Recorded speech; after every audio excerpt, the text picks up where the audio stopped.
जय Hind. Gujarati study and education channel में आप सब दोस्तों का हार्दिक स्वागत है। देखते हैं आज के वीडियो में दौरान 10 विषय हिंदी पाठ नंबर 3 यानी काव्य नंबर 3 है, जिसका नाम है सवैये। और जो सवैये काव्य दिया है पाठ दिया है उनमें जो उनका स्वाध्याय है उन स्वाध्याय के सारे प्रश्नों का हम इस वीडियो में संपूर्ण और सही सॉल्यूशन देखने वाले हैं। तो इस वीडियो को आप जरूर देखना। स्टार्ट करते हैं वीडियो की। देखिए सवाल नंबर 1 आपके सामने ये रहा। देखिए क्या सवाल है। निम्नलिखित प्रश्नों के नीचे दिए गए विकल्पों में से सही विकल्प चुनकर उत्तर लिखिए। तो देखिए इनमें पहला सवाल आपके सामने ये रहा। देखिए क्या है। यमुना किनारे क्या है। यमुना किनारे कदम की डाल पर रसखान किस रूप में बसना चाहते हैं। तो यमुना के किनारे कदम की डाल पर रसखान पक्षी के रूप में, किसके रूप में, पक्षी के रूप में बसना चाहते हैं, यानी कि ऑप्शन सी सही आंसर हो जाएगा, ऑप्शन सी पक्षी। जो ये सवाल आगे का 8 सिद्धि और 9 निधि का सुख प्राप्त होता है किससे। तो होता है नंदी की धेनु चराने में, यानी कि ऑप्शन ए सही आंसर हो जाएगा। नंदी की धेनु चराने में ऑप्शन ए सही आंसर हो जाएगा। आगे का सवाल कलधौत के दाम का अर्थ क्या होता है। तो कलधौत के दाम का अर्थ होता है सोने का राजमहल, यानी कि जो बी ऑप्शन है वो बी ऑप्शन सही आंसर हो जाएगा। सोने का राजमहल ऑप्शन बी सही आंसर हो जाएगा। आगे देखते हैं। गोपी गले में माला पहनना चाहती है। तो किसकी माला पहननी चाहती है। तो गोपी गले में गुंजे की माला, किसकी माला पहनना चाहती है, गुंजे की माला पहनना चाहती है, यानी कि ऑप्शन डी सही आंसर हो जाएगा, गुंजे की माला। आगे देखते हैं सवाल। देखिए क्या सवाल है आपके सामने। निम्नलिखित प्रश्नों के एक एक वाक्य में उत्तर लिखिए। इनमें पहला सवाल है मनुष्य के रूप में रसखान कहाँ बसना चाहते हैं। तो मनुष्य के रूप में जन्म मिलने पर रसखान गोकुल गांव में, कहाँ पर, गोकुल गांव में ग्वालों के साथ बसना चाहते हैं। देखते हैं आगे का सवाल। ये आपके सामने क्या सवाल है। पशु के रूप में कवि कहाँ निवास करना चाहते हैं। तो पशु के रूप में कवि नंद की गायों के बीच, किसके बीच, नंद की गायों के बीच निवास करना चाहते हैं। अगला सवाल रसखान किस पर्वत का पत्थर बनना चाहते हैं। तो रसखान गोवर्धन पर्वत का पत्थर बनना चाहते हैं। अगला सवाल पशु योनि में, कहाँ पर, पशु योनि में जन्म मिलने पर कवि क्या करना चाहते हैं। तो पशु योनि में जन्म लेना कवि के वश में नहीं है, परंतु कवि इतना ही चाहते हैं कि प्रतिदिन उन्हें नंद की गायों के बीच चरने का मौका मिले। आगे देखते हैं सवाल नंबर आगे का। निम्नलिखित प्रश्नों के 2-3 वाक्य में उत्तर लिखना है। इनमें पहला सवाल देखिए क्या है आपके सामने ये रहा। देखिए क्या है ये रहा सवाल। लकुटी लेकर रसखान क्या करना चाहते हैं और क्यों। तो देखिए उनका आंसर आपके सामने है।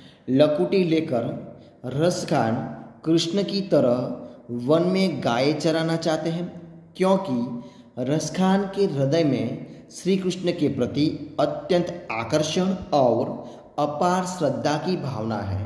अपार श्रद्धा की भावना है दोस्तों, श्रद्धा इस तरह लिखा जाएगा, श्रद्धा की भावना है। ठीक है। आगे देखिए सवाल दूसरा क्या सवाल है। श्री कृष्ण को रिझाने के लिए गोपी क्या क्या करना चाहती है। तो श्री कृष्ण को रिझाने के लिए गोपी कई तरह के स्वांग करना चाहती है।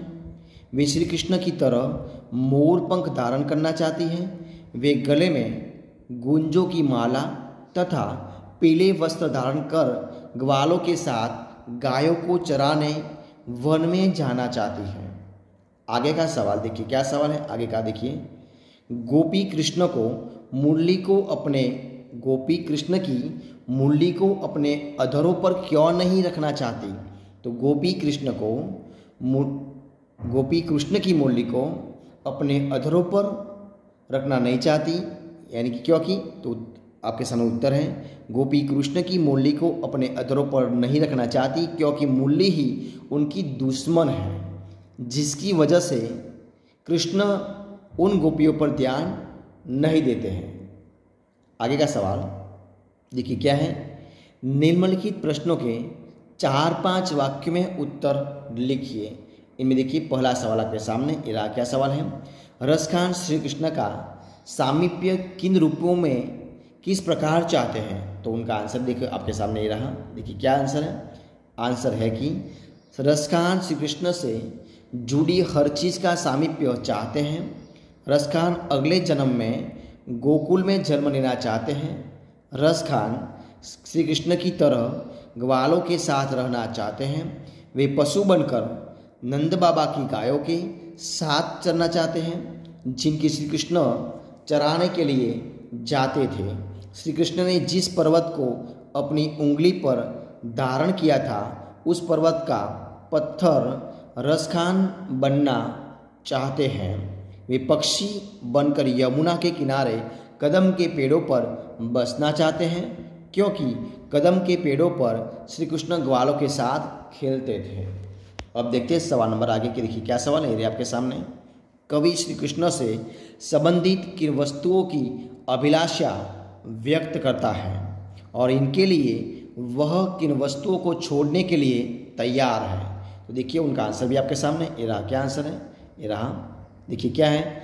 रसखान को श्री कृष्ण के प्रति अत्यंत प्रेम है। जिस लाठी और कंबल को लेकर श्री कृष्ण वन में गायों को चरने के लिए जाते थे उस लाठी और कंबल के लिए रसखान आकाश, पाताल और धरती तीनों लोगों का राज भी छोड़ सकते हैं। नंद बाबा की गायों को चराने के लिए वे 8 सिद्धियों और 9 निधियों को 8 सिद्धियों और 9 निधियों को के सुख को भी त्याग सकते हैं। वनों की जिन कंटीली झाड़ियों के बीच श्री कृष्ण रहते थे उन पर वे सोने के करोड़ों महलों को भी न्योछावर करने को तैयार है। ठीक है। अब देखते हैं तीसरा सवाल। कृष्ण की मुरली का व्रज की स्त्रियों पर क्या प्रभाव पड़ा? तो श्री कृष्ण ने अपनी मुरली की मनोहर तान से व्रज की सारी स्त्रियों का मन मोह लिया था। श्री कृष्ण की मुरली से व्रज की स्त्रियों मंत्र मुग्ध हो जाती थी और वे अपने सारे कामकाज छोड़कर मुरली के मधुर स्वर में खो जाती थी। व्रज की स्त्रियों मुरली की तान सुनकर जैसे उन पर किसी ने जादू टोना कर दिया हो ऐसा बर्ताव करती थी। कृष्ण उनके हृदय में इस तरह बस गए थे कि उन्हें किसी और की कोई परवाह नहीं थी। इस तरह व्रज की स्त्रियों मुरली की धुन पर मुग्ध हो गई थी। अब देखते हैं आगे का सवाल। कृष्ण के प्रति अपनी भक्ति प्रदर्शित करने के लिए रसखान क्या क्या न्योछावर करना चाहते थे? तो देखिए उनका आंसर भी आपके सामने है। कवि देखिए क्या आएगा।